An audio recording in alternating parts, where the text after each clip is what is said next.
আসসালামু আলাইকুম। সবাই কেমন আছেন? ভালো আছেন?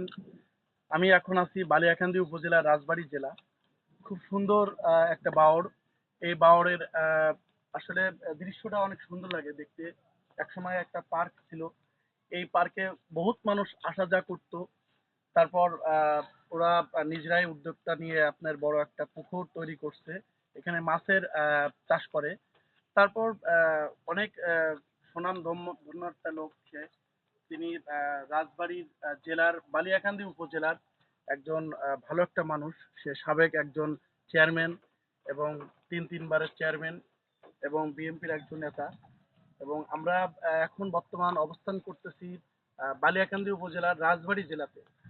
তো আকাশের ওয়েদারটাও একটু খারাপ আছে, নিমঝুম আছে। তারপরেও মাঝে মধ্যে আপনাদের সামনে একটা ভিডিও তৈরি করি। সবাই লাইক কমেন্ট শেয়ার করবেন এবং বেশি বেশি করে সাপোর্ট দেবেন। বেশি বেশি করে আমাদেরকে ফলো দিয়ে রাখবেন। এরকম ভিডিও আবার আপনাদের সামনে তৈরি করব। আসসালামু আলাইকুম।